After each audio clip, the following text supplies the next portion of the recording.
Now for a sports update. After a 7-week injury layoff, England striker Harry Kane could feature as Tottenham Hotspur travel to Monaco for their must-win Champions League clash on Tuesday. Spurs are 4 points behind the group leaders after losing to Bayer Leverkusen 2 weeks ago, and captain Hugo Lloris says Kane is key to maintaining their Champions League hopes. I think one thing is very important for team, for club. It's the return of Harry Kane.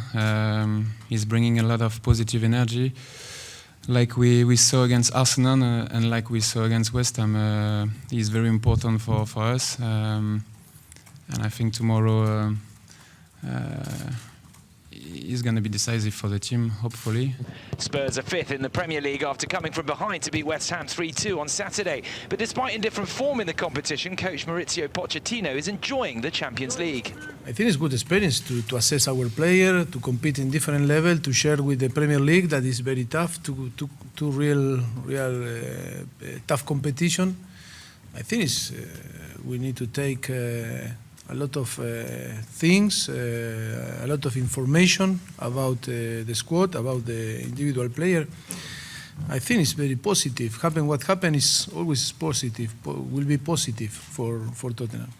Monaco will go through with a draw and clinch Group E if they win and Leverkusen do not. Leonardo Jardim's side are currently 2nd in France's Ligue 1.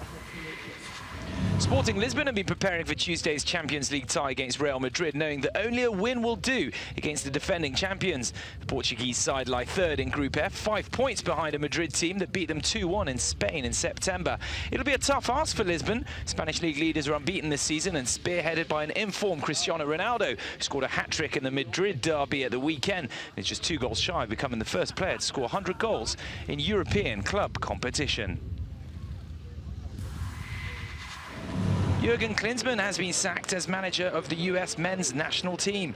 The ex-Germany international's contract ran until 2018, but this month's World Cup qualifying defeats against Costa Rica and Mexico brought a premature end. Klinsmann had led the USA to the last 16 of the 2014 World Cup after taking over in 2011. LA Galaxy coach Bruce Arena is favourite to take over. Gareth Southgate has completed a 3-hour interview for the permanent England manager's job. The England under-21 coach has just finished a 4-game spell as interim manager following the departure of Sam Allardyce in September. Southgate is the only candidate for the job, and the 46-year-old was interviewed by a 5-man Football Association panel on Monday. No official announcement is expected until an FA meeting on November 30th.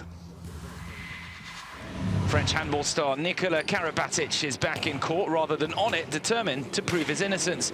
The multiple world and Olympic gold medalist's appeal trial began on Monday in Montpellier, relating to a match-fixing scandal involving a league game back in May 2012. At the time, he and his brother, along with 14 other defendants, were found guilty of fraud or complicity in fraud and fined sums of between 1,500 to 30,000 euros. The accused risk up to 5 years of imprisonment and a 375,000 euro fine. Russia's Yulia Zarapova has been officially stripped of the gold medal she won in the women's 3,000 metres steeplechase at the 2012 London Olympics. The 30-year-old failed a retroactive drugs test from the Games and was among 12 athletes who were disqualified from their events following retesting of samples. Zarapova had been widely expected to lose the medal after she was banned for 2.5 years by Russian anti-doping agency RUSADA in January 2015 after her biological passport showed abnormalities. Malaysia is reportedly set to stop hosting the Formula 1 Grand Prix when its current contract ends in 2018. The Sepang circuit has been on the calendar since 1999, but this year's event attracted only 45,000 spectators, despite having a capacity of 120,000. Reigning world champion Lewis Hamilton won the Malaysian GP on his way to topping the drivers' standings in 2014, but the country's tourism and culture minister said on Monday that the race is proving too expensive. After losing ground on Monday, Alex Thompson managed to maintain his lead on day 16 of the Vendée Globe Round the World solo yacht race, despite damage to his foil. The Hugo Boss skipper's over 90 nautical miles ahead of his 2 nearest rivals, Armel Lecléache and Sébastien Josse, and leads the charge for the 9th consecutive day, despite losing one of his 2 foils in an apparent collision 2 days ago.